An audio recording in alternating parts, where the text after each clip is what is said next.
Good morning, Year 4, and welcome to Tuesday's English lesson. Now, your first task is to see if you can have a go at writing a complex sentence.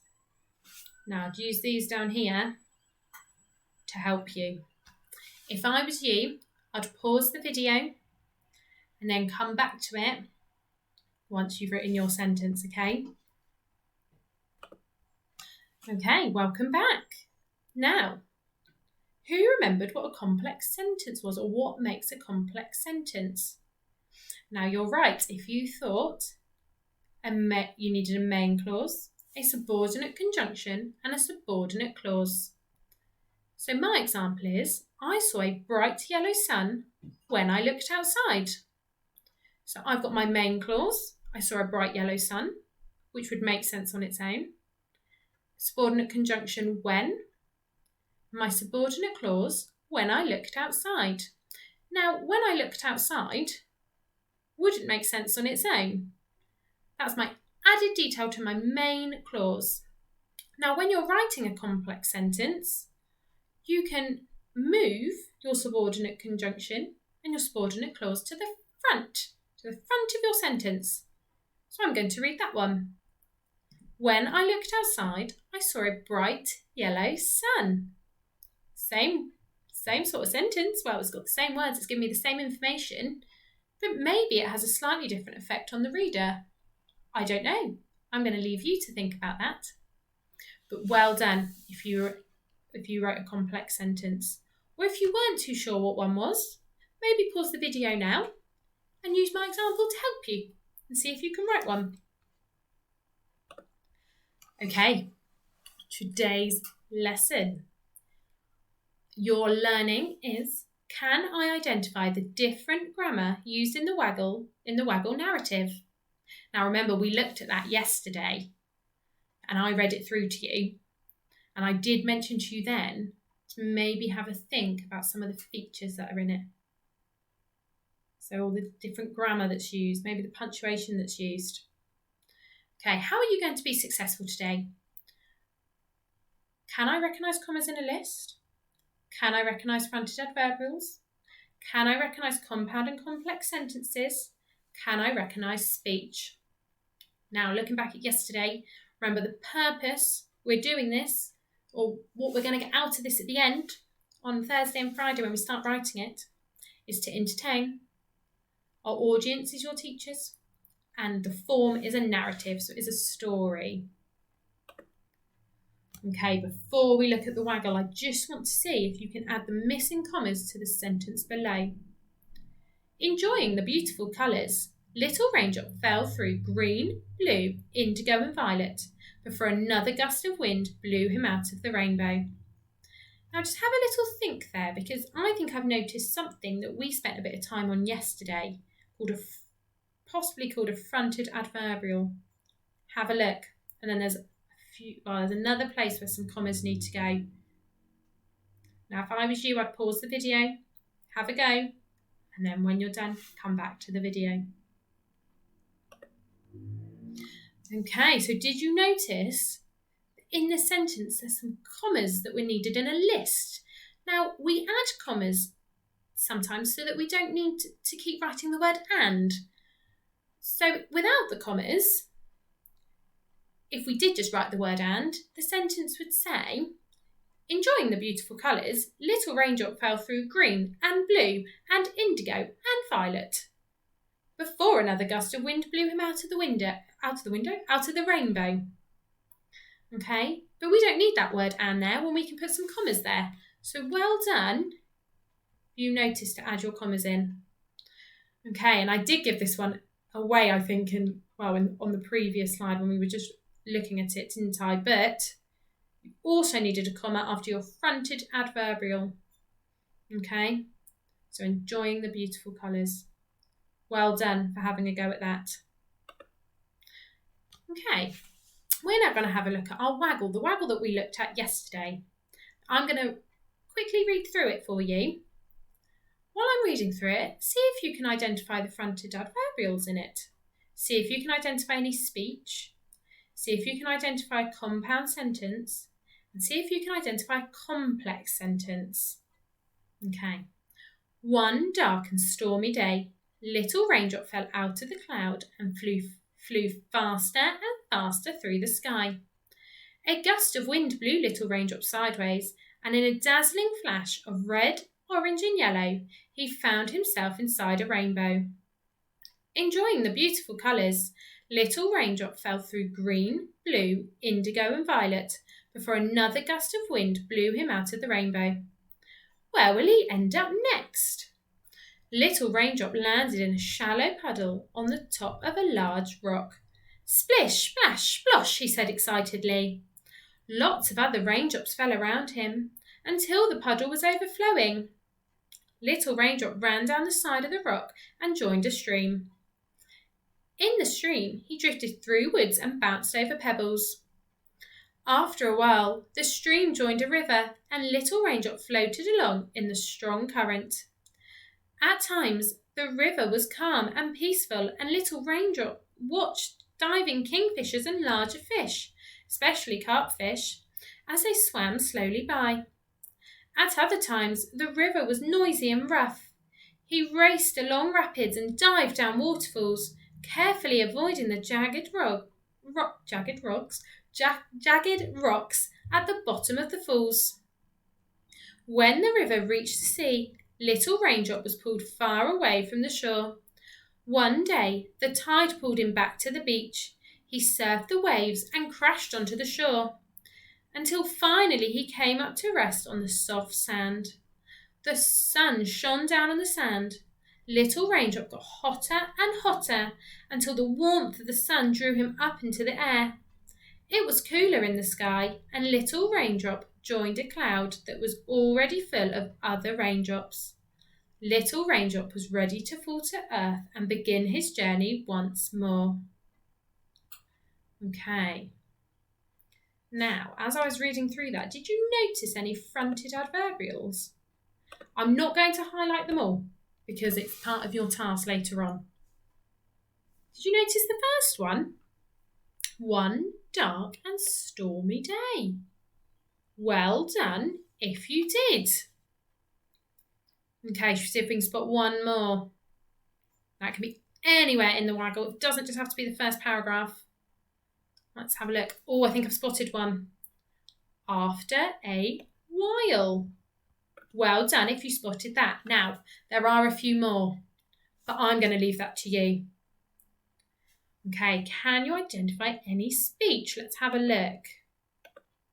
I think I've spotted some speech. Now, how do we know if there's going to be some speech? We need to look for some inverted commas or speech marks. And maybe that it's on a line on its own, because new speaker, new line. I can see it. Well done. Oh, well done. If you spotted the speech, good job. Okay. Can you identify a compound sentence? Now, I just need to really quickly remind myself of what a compound sentence is. A compound sentence is something that would make sense on its own, but it has two main clauses. So it would have two main clauses that would make sense on their own, and it is joined by a coordinating conjunction. So it could be the word and. Else could it be the word but? Okay, let's just have a little look. Have a little look if we can find one. How about a gust of wind blew Little Raindrops sideways? That makes sense on its own. In a dazzling flash of red, orange and yellow, he found himself inside a rainbow. That would also make sense on its own, and our coordinating conjunction would be the word and. Let's give that a little highlight. Well done. Oh my goodness, look at my highlighting. It's going a bit wonky. Well done if you spotted that. Okay, how about a complex sentence? Now, what do we need for something to be a complex sentence? We need a main clause, a subordinate clause, and a subordinating conjunction. So we need a subordinate clause that wouldn't make sense on its own, and a main clause that would make sense on its own, and they are quite often joined or quite often have a subordinate conjunction in them. I think I can spot one. I wonder if you can. Well done. When the river reached the sea, little Raindrop was pulled far away from the shore. Now, what's our subordinate conjunction in this sentence? The word when. Well done.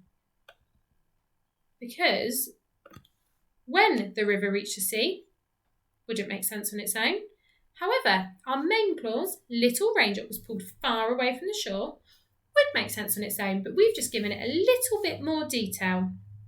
So well done if you got those. Now, your task today. Let me find it. This is what you needed. So, if you're choosing to do Sapphire today, your task is to see if you can identify the fronted adverbials like we did yesterday and see if you can add some adjectives to the sentence below. I reckon you can. Remember, an adjective is a describing word. Okay, if you choose to do bronze today, you've just got the first paragraph to look at, but I want you to see if you can underline the commas in a list. So we did that today. Underline a compound sentence. Now, you've got one in there to help you because we did it on our Waggle. Underline fronted adverbials, which we were doing yesterday. Remember the comma. And then see if you can identify any grammar or any other grammar that's used within the Waggle paragraph. Okay, silver. You are going to look at the whole Waggle paragraph now.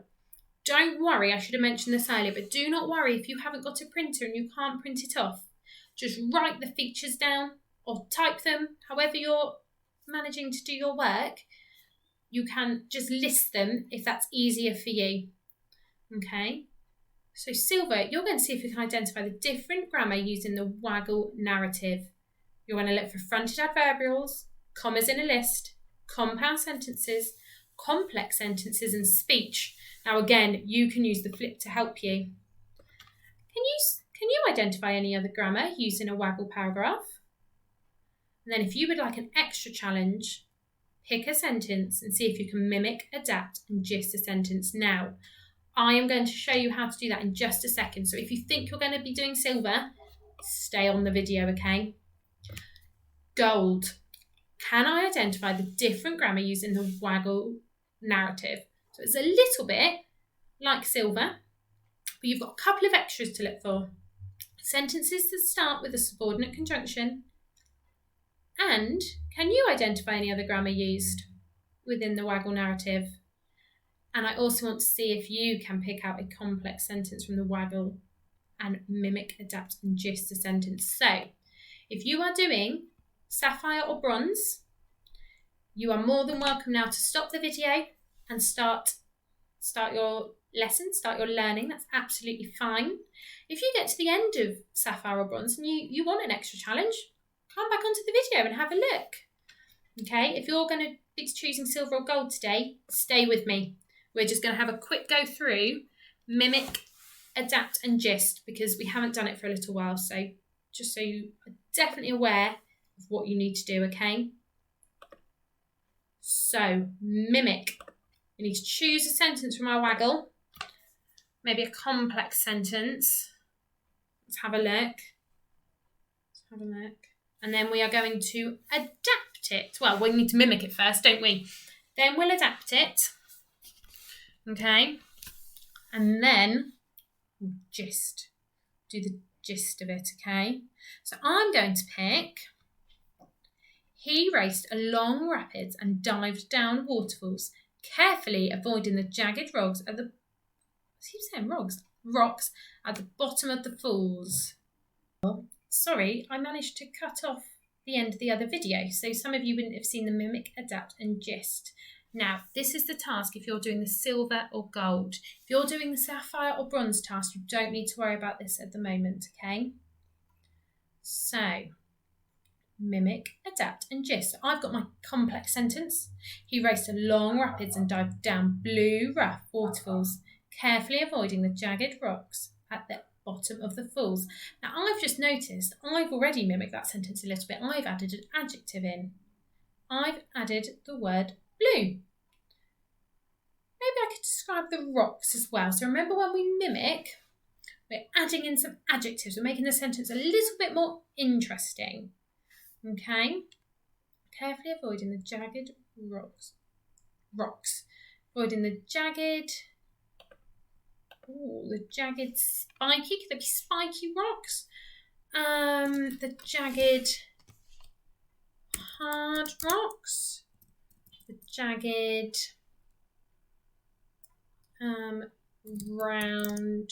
Oh no, because they're jagged, so they couldn't be round as well, could they? The jagged. Oh, I'm struggling to describe the word rocks. Maybe you could have a go. I reckon you could have a go. Okay, when we adapt, now some of you might remember, we adapt, we change the sentence around, we flip our sentence around. So, I want to add a fronted adverbial to this sentence. I'm going to put the word carefully at the start. And remember, what do I need to add? My comma, well done. So we're carefully avoiding the jagged rocks at the bottom of the falls, comma, he raced along rapids and dived down blue, rough waterfalls. So I have adapted my sentence because I have changed what was the middle line, or well, what was in the middle of the sentence to the start. So if I put that in green as well. Now, I'm not going to do the gist because I want you to have a go at doing that. So you can use the sentence that I've done and then you can have a go at your own. But I would like you to see if you can have a go at gist. Now, remember that gist, we need to cover up our mimic and we need to cover up our adapt. And then for our gist, you need to rewrite the sentence in some other words. Okay, so it needs to have the same sort of point to it, but in other words. Okay, I'm looking forward to reading these. Hope you have lots and lots of fun. And I will talk you through your lesson tomorrow.